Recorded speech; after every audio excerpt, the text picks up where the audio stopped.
اعوذ باللہ من الشیطان الرجیم بسم اللہ الرحمن الرحیم۔ آج ہم جو ہے کہ وہ دعا کے موضوع پہ تھوڑی سی بات کریں گے۔ اکثر لوگ میرے پاس درگاہ شریف پہ جب تشریف لاتے ہیں سیدنا عبداللہ شاہ غازی، تو وہاں کا میں خادم اعلیٰ بھی ہوں، اور اسی نسبت سے حضرت عباس علمدار بھی۔ تو مجھے وہ کہتے ہیں کہ آپ ہمارے لیے دعا فرمائیں کہ ہماری دعا قبول نہیں ہوتی۔ تو میں ان سے کہتا ہوں مجھے بڑی حیرانگی ہے کہ آپ فرما رہے ہیں کہ میری دعا قبول نہیں ہوتی اور میرے پاس آپ آئے ہیں کہ میرے لیے دعا فرمائیں۔ میں ان سے کہتا ہوں کہ دیکھیں، بات یہ ہے کہ اللہ سبحانہ تعالیٰ نے ہمیں اپنی مقدس کتاب عطا فرمائی، قرآن پاک جو ہے۔ قرآن پاک میں اللہ سبحانہ تعالیٰ نے جو ہے کہ اپنی رضا ہمیں بتائی ہے کہ میری رضا کس میں ہے۔ تو آیا ہم نے اس کو پڑھا ہے؟ ہم نے اس کو تفسیر کے ساتھ پڑھا ہے، ترجمے کے ساتھ پڑھا ہے؟ کیا ہم نے ان باتوں کی پابندی کی ہے جو اللہ سبحانہ تعالیٰ نے ہمیں اپنی مقدس کتاب کے اندر نشاندہی کی ہے کہ ایک کامیاب زندگی کے لیے؟ تو اسی طرح ہے کہ ہمیشہ جس طرح آپ ہر شخص جو ہے وہ بینک کے اندر اکاؤنٹ کھلواتا ہے، اور جب جاتا ہے بینک میں اکاؤنٹ کھلوانے کے لیے تو کچھ فارمیلٹیز اس کو پوری کرنی پڑتی ہیں، وہ فارمیلٹی پوری کرتا ہے اور اس کے بعد وہ پیسے دیتا ہے اور اس کا بینک میں اکاؤنٹ کھل جاتا ہے اور اس کو چیک بک ایشو کر دی جاتی ہے۔ اس کے بعد وہ اپنے اکاؤنٹ میں فقتاً فوقتاً پیسے جو ہے وہ ڈپازٹ کراتا رہتا ہے، اور پھر جب اس کو ضرورت پڑتی ہے تو وہ چیک کاٹتا ہے اور بینک میں بھیج دیتا ہے، تو بینک میں اس کا چیک کیش ہو کے آ جاتا ہے۔ تو اگر اس کے بینک میں پیسہ نہ ہو اور وہ چیک بھیج دے، لا محالہ وہ چیک باؤنس ہو جائے گا، وہ ریجیکٹ ہو جائے گا، وہ کیش نہیں ہوگا۔ اسی طرح ہمیں اللہ سبحانہ تعالیٰ کے پاس بحیثیت مسلمان جو ہیں، ہمیں اللہ کریم کے پاس اپنا اکاؤنٹ کھلوانا ہے، اور جب ہمارا اکاؤنٹ اللہ سبحانہ تعالیٰ کے پاس کھل جائے گا تو یہ اکاؤنٹ جو ہے، یہ اکاؤنٹس کی نوعیت تھوڑی ڈیفرنٹ ٹائپ کی ہے۔ اس اکاؤنٹ کی نوعیت یہ ہے کہ اس اکاؤنٹ میں پیسہ جمع نہیں ہوتا، اس میں نیکیاں جمع ہوتی ہیں۔ تو جب ہم جو ہے کہ وہ نیکی کرتے ہیں، کیونکہ نیکی کی بھی اللہ سبحانہ تعالیٰ ہی جو ہے کہ وہ توفیق عطا فرماتے ہیں تو بندہ نیکی کر سکتا ہے۔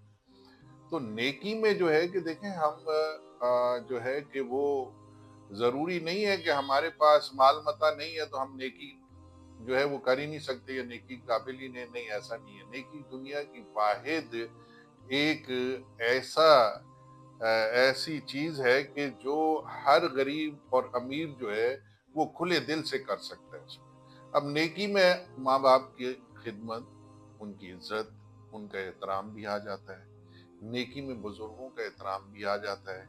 نیکی میں جو ہے کہ آپ اللہ سبحانہ تعالیٰ سے قربت حاصل کرنے کے لیے آپ اللہ کے پیارے محبوب آقا دو جہاں سیدنا رسول اکرم صلی اللہ علیہ وسلم نے جو ہمیں اپنی سنت مبارک کے ذریعے ہمیں بتایا ہے کہ ایک اچھی زندگی گزارنے کے لیے ہم نے نماز بھی قائم کرنی ہے، ہم نے دوسروں کے کام آنا ہے، ہم نے دل میں کدورت، نیگیٹیوٹی وہ نہیں رکھنی ہے، کیونکہ نیگیٹیوٹی جو ہے وہ شیطان کی پروڈکٹ ہے، اور ہمارے یہاں یہ پروڈکٹ اس قدر سیل ہوتی ہے کہ ہر بندہ جو ہے یہ پروڈکٹ خریدنے کے چکر میں ہے، کیونکہ شیطان اس کے دل میں وسوسہ ڈال رہا ہے، اور وہ کیوں پازیٹیو تھنکنگ اس کی ختم کرنا چاہتا ہے، اس کی تھنکنگ میں نیگیٹیوٹی بھرنا چاہ رہا ہے۔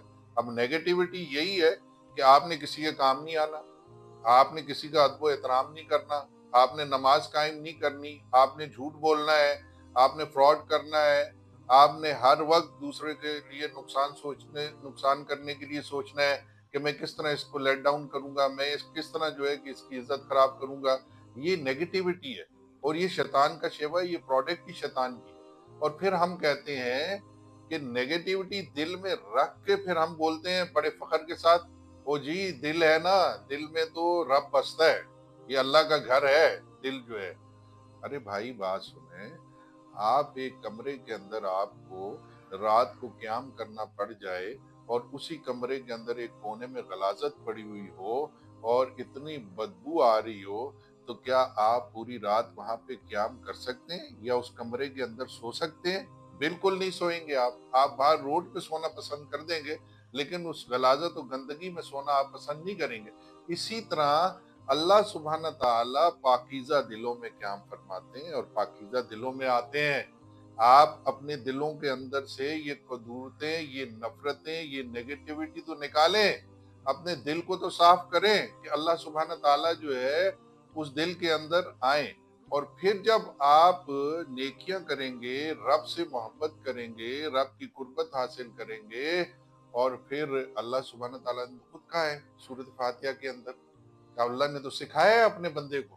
اللہ تو کہہ رہا ہے کہ ایاک نعبد و ایاک نستعین، اے اللہ میں تیری ہی عبادت کرتا ہوں اور تجھی سے مدد مانگتا ہوں. اللہ سبحانہ تعالیٰ تو اپنے بندے کو اتنا پیار کرتے ہیں کہ اللہ سکھا رہے ہیں اس کو. اور پھر اللہ سبحانہ تعالیٰ فرما رہے ہیں اہدنا الصراط المستقیم، یعنی مجھ سے دعا کر سیدھے رستے پہ چلنے کے لیے. تو یہ تو میرے رب کہہ رہے ہیں. اور پھر اللہ سبحانہ تعالیٰ کہہ رہے ہیں صراط الذین انعمت علیہم، یعنی مجھ سے یہ بھی دعا کر کہ اللہ مجھے ان لوگوں میں شامل کر دے جن پر آپ نے انعام و کرام کیا، جن پر آپ راضی ہوئے، جن پر آپ نے اپنا فضل کیا، جن پر آپ نے آپ کی رحمتوں کی بارش ہوئی ہے. یا اللہ ہمیں ان لوگوں میں شامل کر دو. تو اللہ سبحانہ تعالیٰ تو بتا رہے ہیں، اللہ سبحانہ تعالیٰ جو ہے وہ سکھا رہے ہیں کہ مجھ سے دعا کرو. اور اللہ سبحانہ تعالیٰ جب کہہ رہے ہیں کہ مجھ سے دعا کرو تو اللہ سبحانہ تعالیٰ لازماً دعا کو قبول بھی فرماتے ہیں. لیکن یہ ہے کہ دعا جو ہے اللہ سبحانہ تعالیٰ ہمیشہ اپنے بندوں کے حق میں ہر کام کرتے ہیں اور ہر کام کا ایک ٹائم مقرر ہوتا ہے. اور اللہ سبحانہ تعالیٰ اس وقت پہ جو ہے کہ اللہ سبحانہ تعالیٰ اس کی وہ مانگی ہوئی دعا جو ہوتی ہے، وہ مناجات جو ہوتی ہے، وہ اللہ سبحانہ تعالیٰ پوری کر دیتا ہے. اور پھر اس وقت اس کے ذہن میں بھی آتا ہے کہ دیکھو میں اللہ سبحانہ تعالیٰ سے کب سے یہ دعا کر رہا تھا لیکن آج میرے اللہ نے سن لی میری بات. یہ تو اللہ جو ہے وہ کبھی بھی دعا کو رد نہیں کرتا، لیکن ہمیں اس قابل بننا پڑے گا کہ ہم اللہ سے دعا کریں تو ہماری دعا پوری ہو. ہمیں وہ سب کچھ کرنا پڑے گا جو اللہ کی رضا کے لیے، ہمیں وہ سب کچھ کرنا پڑے گا جو اللہ کے پیارے نبی آقا دو جہاں سیدنا رسول اکرم صلی اللہ علیہ وسلم نے جو ہمیں سکھایا اور جو ہمیں بتایا کہ اللہ کی قربت کیسے حاصل کی جا سکتی ہے. تو اس وجہ سے جب ہم اللہ کی قربت حاصل کرنے کے لیے محنت کریں گے، ہم مشقت کریں گے، اللہ کا ذکر کریں گے، اللہ کے لیے نماز صلات قائم کریں گے، اور اللہ کے فضل و کرم سے جو ہے کہ ہم اپنے دلوں کو صاف کریں گے، دلوں میں کدورت ختم کریں گے، اور اللہ کے سوا دوسرا کوئی معبود نہیں، صرف اللہ ہی ہے، اور اللہ پر ایمان پختہ ہوں گے، اللہ کے نبی پر ایمان پختہ ہوں گے، تو انشاءاللہ تعالی اللہ کے فضل و کرم سے آپ کی دعا جو ہے 100% جو ہے کہ انشاءاللہ قبول ہوگی اللہ کے فضل و کرم سے. اور انشاءاللہ تعالی کچھ آیات بھی ایسی ہیں وہ بھی آپ میں بتاؤں گا کہ انشاءاللہ تعالی وہ بھی جب آپ پڑھیں گے، اور کچھ ذکر ایسے ہیں اور وہ آپ جب کریں گے تو اللہ سبحانہ تعالیٰ جو ہے کہ آپ کی پریشانیاں دور فرمائیں گے. انشاءاللہ آپ کی رزق میں وسعت ہوگی. اگر آپ بے روزگار ہیں تو انشاءاللہ آپ کو روزگار عطا ہوگا. تنگ دستی ہے تو آپ کی تنگ دستی دور ہوگی. اور انشاءاللہ تعالیٰ اللہ کے فضل و کرم سے ایسا ذکر اور ایسی آیات آپ کو بتاؤں گا انشاءاللہ تعالیٰ کہ آپ بے اولاد ہیں تو اللہ کے فضل و کرم سے اولاد نگینہ جو ہے وہ آپ کو عطا ہو. اور ایسے اللہ کے فضل و کرم سے اللہ سبحانہ تعالیٰ نے اپنی مقدس کتاب کے اندر جو ہے ہر چیز کا حل رکھا ہے، اور اللہ کی آیات میں بڑی طاقت ہے، اور اللہ سبحانہ تعالیٰ جو ہے وہ صرف اور صرف بندوں کے لیے بھلائی بھلائی بھلائی اور بھلائی کرنے والے ہیں. اللہ کریم